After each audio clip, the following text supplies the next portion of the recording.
Welcome to Theories and Problems in Visual Art. This is lecture number 23 in the concept series, The Body in Art. I'm going to talk about two major themes, phenomenology and performativity. And then I'm going to end with a little meditation on this theme, the body in art.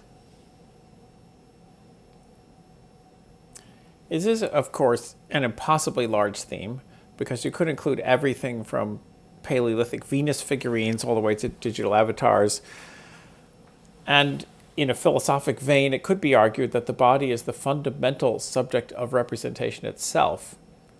And in that sense, all representations, that is, all art, is in some way about the body. It's about our own embodied experience. So you could make this into an infinite subject that would include absolutely everything, to the point where art and representations of the body would become effectively equal. But here we'll only be talking about writing on the body in art from 1960s to the present. There have been a couple theories that have been used widely to interpret body-centered performance art and video, and phenomenology and performativity are the two most prominent. At the end, I have a couple slides about the place of these practices and theories in the bigger theme of representations of the body. So continuing from the end of lecture 20 on Roland Barthes and phenomenology, phenomenology is by far the most common approach to writing about the body, and it's used especially in writing about body-centered performance art. That's a Yoko Ono cut piece. It's a piece of a video of one of the original performances. A phenomenological approach to performance describes the interaction of the performers and the viewers' bodies. So this is a paradigmatic example of that, where people from the audience were invited to come up and take scissors and cut any piece of Yoko Ono's clothing that they wanted to. Phenomenological approaches avoid formal analyses and texts. They pay attention to affect, the feeling, the emotion of it, relationships, encounters, entanglements of the viewer and the viewed.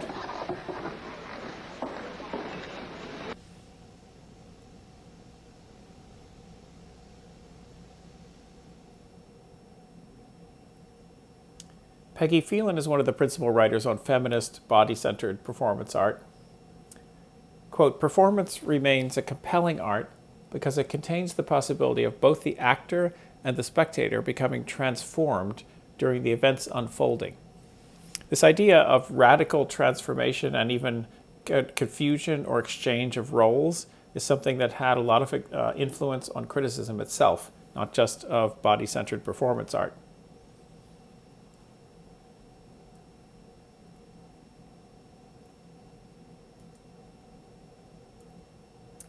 At the same time, critics seldom mention phenomenology or name Merleau-Ponty, the philosopher most associated with phenomenology. The phenomenological approach itself has become invisible. This article is an interesting one if you're interested in that. Note the title, Phenomophobia, or Who's Afraid of Merleau-Ponty? In art history, there are also accounts of bodies in older art that use phenomenological approaches. There's a Belgian artist named Barbara Barth who looks at examples of medieval and Renaissance art with attention to how the body can break norms of representation. She also wrote an entire book about navels. And another historian who writes about premodern art with attention to phenomenology is Barbara Stafford. She wrote a wonderful book called Body Criticism, Imaging the Unseen in Enlightenment Art and Medicine. It's about 18th century images of the body. Her book is organized according to gerunds, the words and with ing, like cutting, dissecting, anatomizing, with a focus on monstrous bodies, which was a concern of the 18th century, and deviations from normal and beautiful.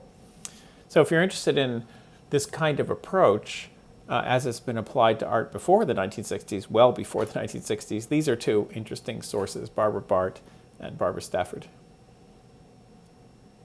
So performativity, common word in art criticism throughout the art world, it's usually traced to the English philosopher of language, J.L. Austin, John Austin, who had a theory of what he called speech acts.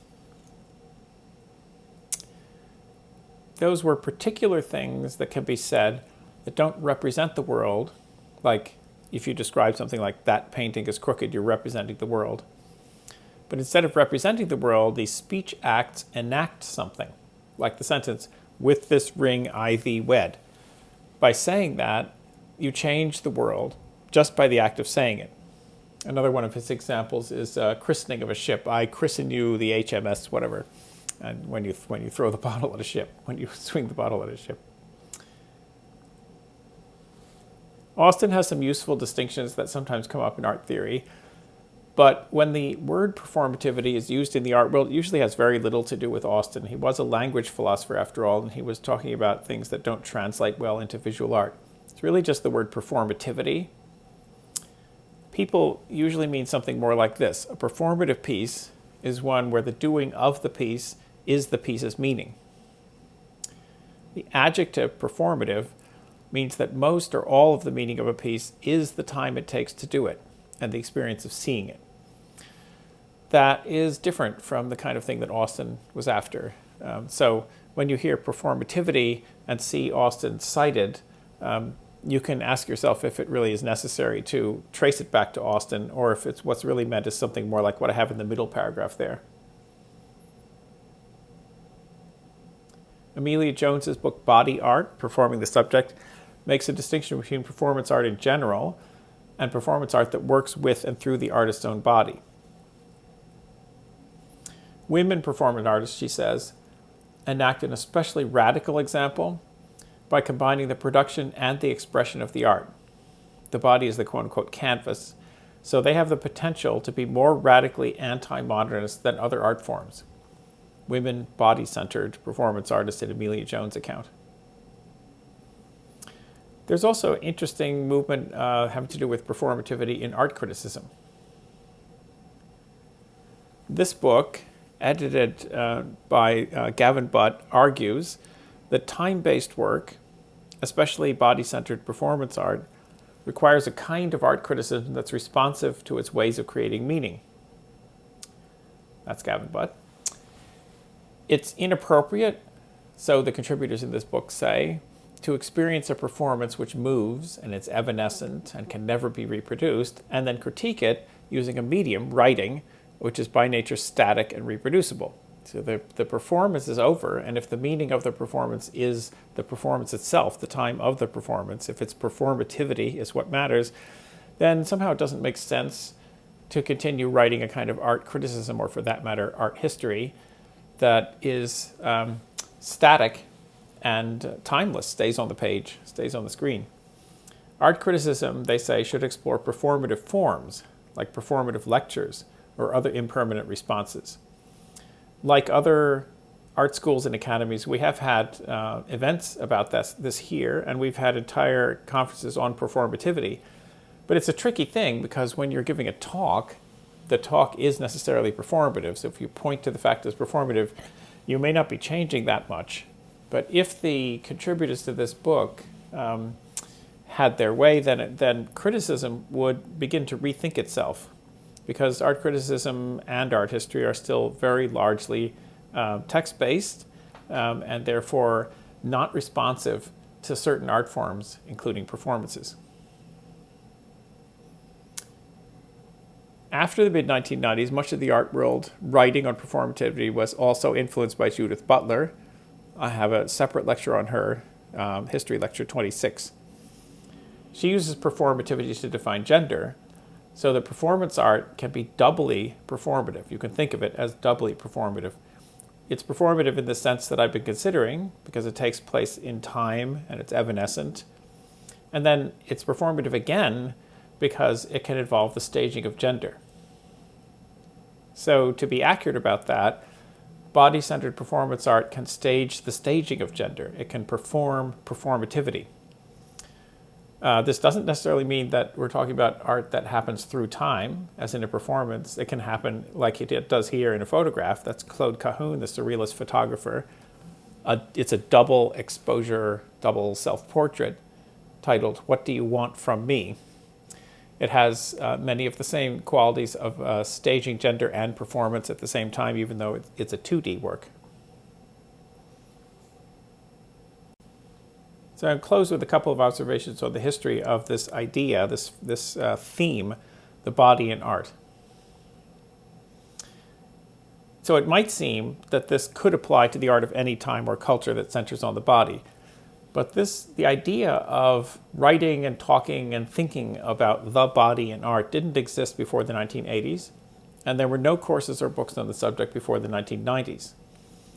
It draws on several sources, mainly feminist and other performance art in the 60s, starting in the 60s and 70s, work by people like Vito Acconci. I have a nice little clip of his coming up on the next screen.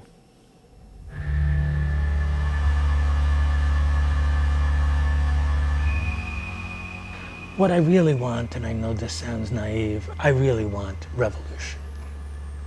And I don't know if that can ever happen. I think it can now. I think it can now because people are taking things into their own hands. In the 70s, I did what I thought of as, quote, installations.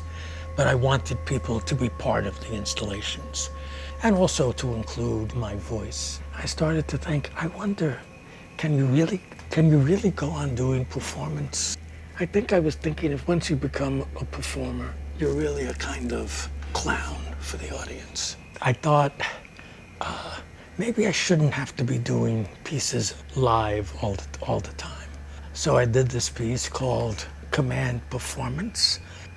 There was a video monitor on the floor. The video monitor faces a stool. My face, kind of upside down, is directed towards somebody who might be sitting on that stool. I'm humming, but while I'm humming, I go through different kinds of things. Oh, let them sit there on the edge of their seats, let them hear it.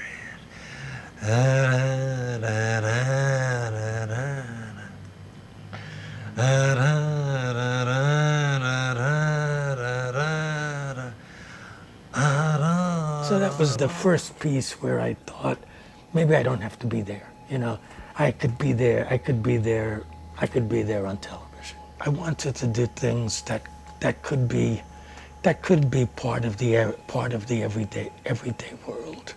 So I started doing things that people might not take as art. I want to believe there's no one here. I want to believe there's no one here under the table. That is up to me to do it. It's up to me to touch my thighs. I can't stand galleries. There would be frequent. Yeah, that's a good video. It goes on for a while. The idea of the body in art also came from 1960s Vienna actionism. That's the artist Günter Bruss painting himself. And there are other Vienna actionists that were also influential. And ultimately, it came from Dada and Surrealism. There are good books on this. Hal Foster's two books, Compulsive Beauty and The Return of the Real. They both trace body-themed artwork back to Surrealism in the 20s and 30s. So the body in art has a specific history. It depends on the reception of performance art starting in the 60s and 70s, and it didn't coalesce as a theme until a decade or two later, and didn't make it into classes and into scholarship and so on until the 1990s. This matters because it means that phenomenological and performative criticism develop with reference to specific kinds of work. This subject, the body in art, has declined in importance in the last decade because it's broken into so many new forms, new technologies, new media, and so on. I can only make a gesture in that direction in this lecture. That's an entire field beyond this, just as the larger field of the body and representation and art as representation of the body is also a field that's way too big to put into a 20-minute lecture. On the next and last screen, I'm going to exemplify that. I have a little bit of video about Willem Delvoye's cloaca machine. That was an elaborate machine that he built, which turns food into shit.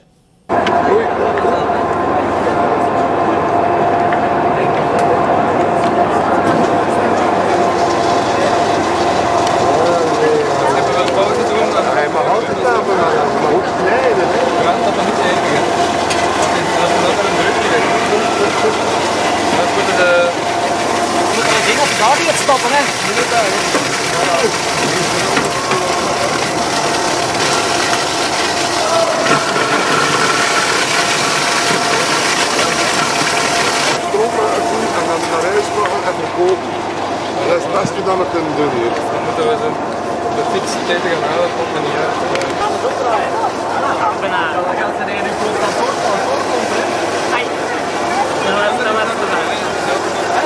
What's new about it? It's quantity. It's gorgeous. It's big. It's large. It has an enormous capacity. It's a monster. A hungry one. How big is the hangar? Huh? How big is the hangar? How much is it? It can go up easily 2 tons a week. Easily. Neem een brood.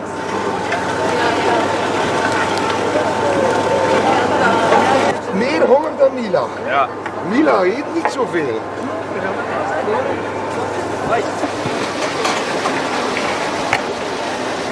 Wim, what are you doing with the energy? It's wasted. Everything is wasted.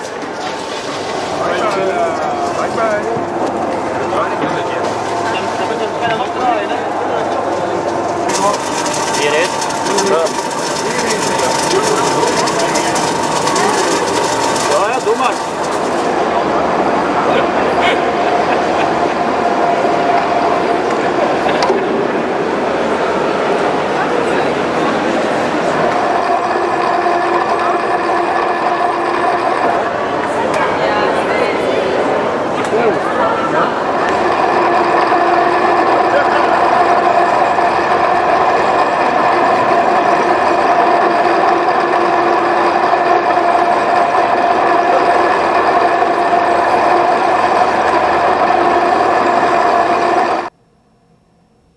So there you go. The body in art.